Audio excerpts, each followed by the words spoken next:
Good afternoon. Welcome along to NUFC Matters with me, Steve Wraith, and Malcolm MacDonald. Supermac, how are you? All right, Steve. Yes, thoroughly enjoying the weekend, I have to say, and looking forward to the game this afternoon. Yes, Really am. likewise. Another opportunity for Newcastle to get some more points on the board, and obviously we managed to get the much needed points to stay safe against Bournemouth with a comprehensive win down there and a good performance. So we've got West Ham up at St James's Park today, and they got a good result during the week as well. Well, they did. They got a super result, um, and West Ham were quite shocking prior to that match against Chelsea in the week. But the outstanding player when they were playing badly was Mark Noble, their captain. And here is the irony: Mark Noble was injured for the Chelsea match, and West Ham were absolutely terrific. You know, Yeah. how do you work that one out? You know, that he had been their best player, he was their strongest force in the side, and then all of a sudden he's not there, and everybody else plays well, which they hadn't been doing. Very strange indeed. Now, there was one absolutely glaring thing that West Ham were doing, and it was set pieces. And they had three really tall guys, and they were just putting them in a huddle in the penalty area. And Chelsea were panicking, not being able to pick them up. You know that Aspilicueta, the fullback, he above all was getting himself into a real lather, and in the end, West Ham, they scored twice. The first one was disallowed. The second one was okay, and so that was what they were seeking to do: go for free kicks. And I just looked at it and I thought, well, how are Newcastle going to deal with it? And to be honest, I thought back over the season, and Newcastle, I can't remember anybody scoring a set piece off them. No. Yeah, and I can't really remember much of a danger of people getting their head to the ball. Newcastle players, they get there, and they seem to be well and truly organised inside their own box on set pieces. And so I thought, well, they'll sort West Ham out on things like that, and and and from that, I'm expecting Newcastle. You know, it really would be lovely to see them having had a really terrific performance to follow it up with another one. Have two in a row. Yeah. You know, two in a row. Why not? You know, it all went wrong against Aston Villa. You know, when it should really have been two wins in a row. But never mind. Let's get out there today and spank the backsides of West Ham. I'd love to see that happen. That's the starting lineup there, Malcolm, on the screen. We've got Dubravka in goal, Kraft, Lascelles, Fernandez, Manquillo. So no place for Danny Rose today. Shelvey, Hayden, St. Maximin, Almiron, Joe Linton, and Gale. And then on the bench, we've got Darlow, Shaw, Carroll, Ritchie, Yedlin, Lazaro, Rose, Bentaleb, and Matty Longstaff is back in the back on the bench. How bizarre. So I think this. I mean, John Ball saying that he's surprised that Rose isn't starting at left back. Jason Carter says that he'll be in the chippy. He's not. He's on the bench. Joe Linton, Colin Wilson, question mark. But I think this is all down to the squad rotation. I mean, we've covered this before, Malcolm. We're playing a lot of games in a short space of time, quite quick. Yeah. You've got to, you know, you have to rotate the squad during a normal season anyway, but even more so, I suppose, you know, and players will be looking at resting, I suppose. But it's still a pretty strong team. Yes, it is. I have to say, the last game, Kraft. It was the best I've seen him play. I've seen him have some absolute stinkers, and there was one stage where I thought this fella just can't play. He looked a lot better in that last game, and I hope that wasn't a one-off, that he can maintain that level of play. I'm surprised about Rose being left out. I really am, and being left out, and a right back being played on the left-hand side. You know, very strange, very strange. But if you look at that side, that is a very, very attacking side. Very attacking. You know, when you St. Maximin, Almiron, Joe Linton, and Gale up front, you know, that really is a 4-2-4 ideal. You know, Shelby and Hayden. Obviously, the wingers will drop back when West Ham have the have possession. But I would imagine Joe Linton certainly is going to be playing on one of the flanks and St. Maximin on the other. Yeah, I think you're right. I think it just shows, you know, we have scored goals over the last few weeks, Malcolm, and that's been the surprise when you think about the early season form where our front line couldn't hit a barn door. So yeah, it's very attacking lineup, isn't it? Yes, it is. It is, and you know, in that last game, I was delighted that Gale got an early goal because he had an absolute howler of a miss against Man City. You know, but that's the art of goal scoring. You have to miss to be able to score. Yeah. And I wish, and you can see that Gale understands that logic. Yeah. Joe Linton hasn't got a clue about it. He can't work that one out. You know, that I see him sort of with an opportunity to go for goal, but he takes an alternative all too often. Yeah, he needs to get some shots on target, but he doesn't know how to, I don't think. Almiron, I think he's struggling a little bit. I feel playing with this sort of four up front. Almiron, he's not feeling one thing or another. You know, does he play off Gale? Does he play in midfield to supply the two wide men? Does he make runs himself? And he's not quite being able to work out in his head what he should be doing. So I look forward to seeing just how he copes out there today. Hoping that Dwight Gale continues his good form as well, Malcolm. I mean, we know he had that miss, but yeah, you know, like you say, you know, you have to miss, and you know, as long as you're having shots on goal, you're never going to criticise the striker. And you know, the goals he scored have been good finishes. Yeah, he's been scoring some super goals, and he's such a clinical finisher. I thought that finish against Bournemouth. That just summed him up as a player. You know, get it, turn, shoot. It was as quick as that, and it was absolute perfection. That shot, the way he just tucked it inside the post. And you know, you have that feel that you want to see Gale getting the ball in the box all the time, and of course, St. Maximin, he's gonna. He'll be looking to run riot against West Ham. He really is in a very rich vein of form at the moment. Very rich.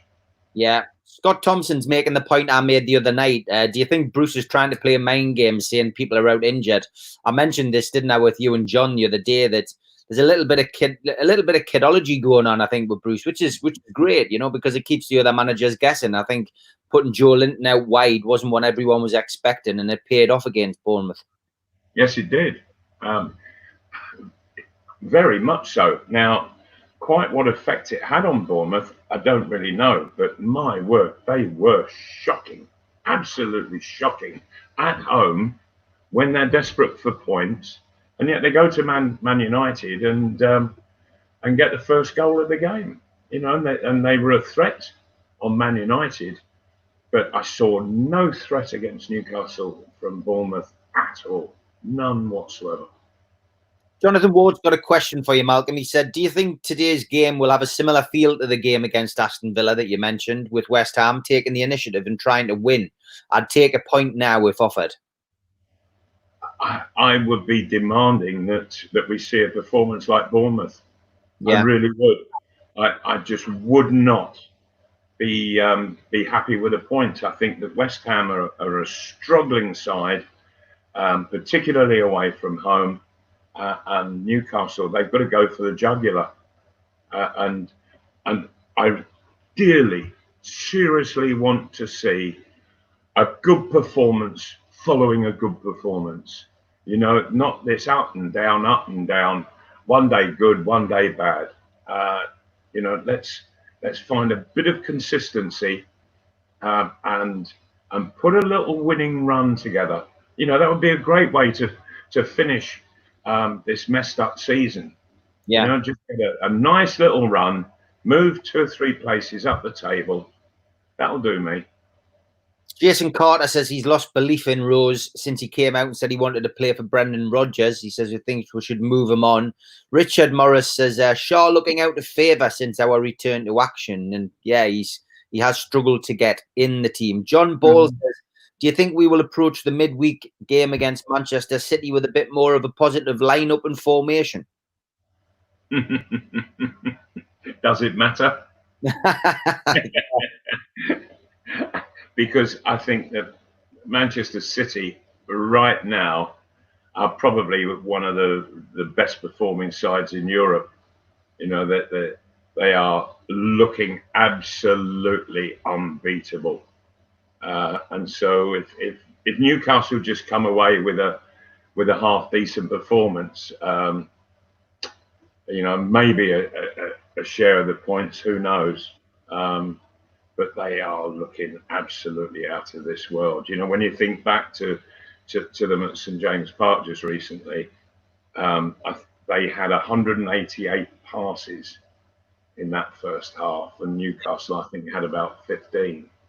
That was how good Man City were. So if Newcastle can get anything against Man City, well done to them. Jason Carter says saying Joe Linton is injured will worry other teams in case a good player takes his place. Craig says, PSG after St Maximum. I said on Twitter it's the Qataris mind games. What's your thoughts? Sorry if you spoke about this already. I've just joined. Yeah, there's a little bit of agent mischief going on. I've noticed, Malcolm, with St Maximum. We've got to expect that after the performances he's put in since Project Restart. Yeah, he has put in some fabulous performances. He's going to have a lot of people looking at him, but of course he's got a fair old contract at Newcastle, and it wouldn't hurt Newcastle in the once the season's over to say, look, we're going to give you a rise. We want to. You've done really well, and we want to thank you for it by giving you a new contract, and that's a bit more time going on it.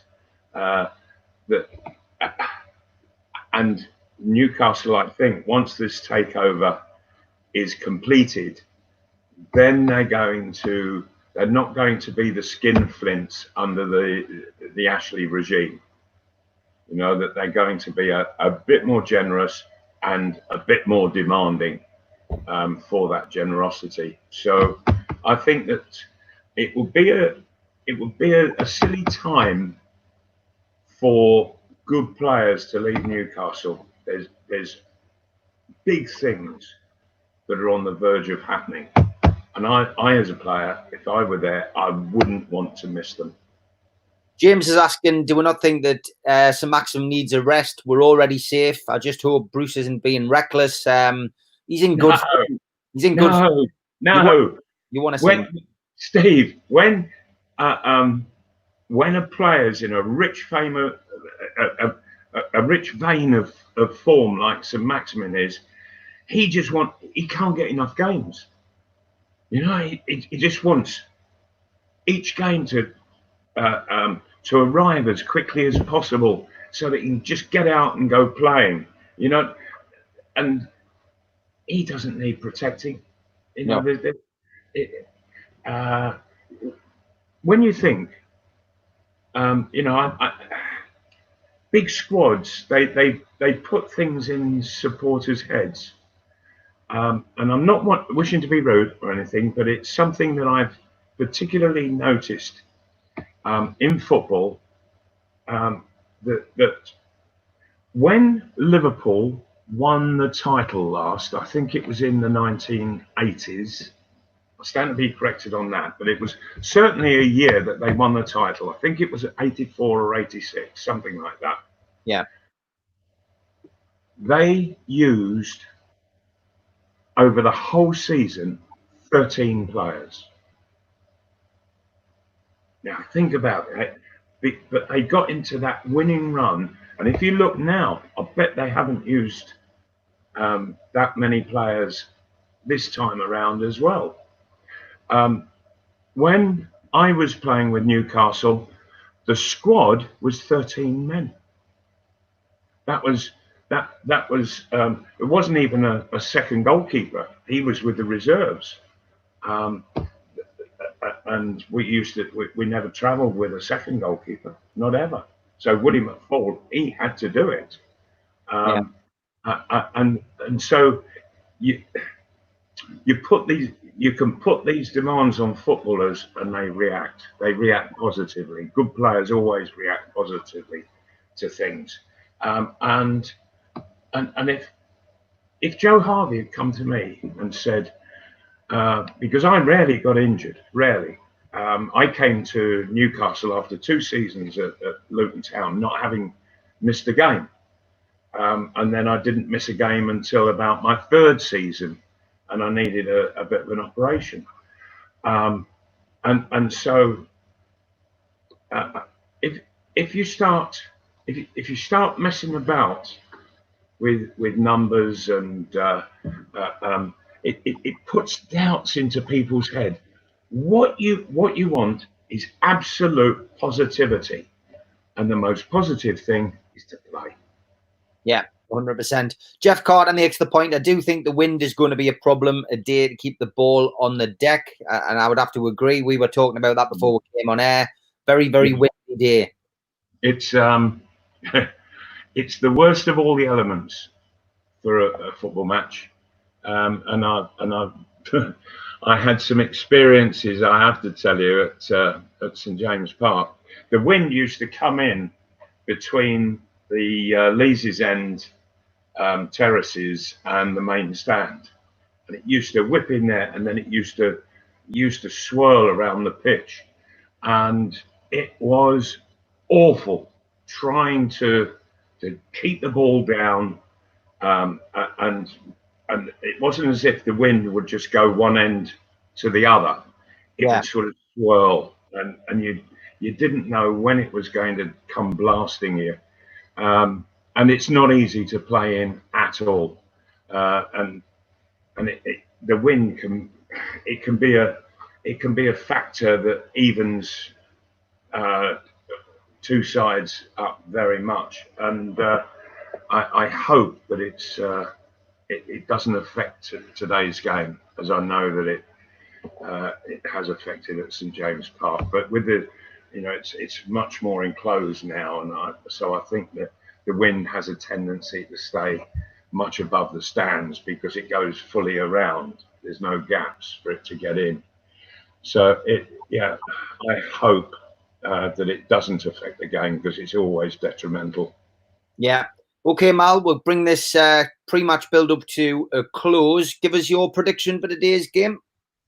Well, I would dearly, dearly love to see Newcastle follow on from the Bournemouth game. I would like to see them get out and in that positive vein that they had right from the kickoff. And so I'm going to take Newcastle to win 3-0. 3-0. Go for it. Yeah. John Justice Allen's gone for 2-1. I'm going to go for 2-0. Colin Wilson's gone for 3-1. A lot of confidence at the moment. A lot of people feeling that there's going to be goals. Jason asking if we'll be doing post-match. Yes, we will be. Myself, Malcolm, Neil and Steve will be on at 4:30. So, Malcolm, until then, enjoy the game. And I'm going to do that, Steve. Good stuff, mate. Take care. Speak to you soon. Indeed. Talk later. Great stuff, man.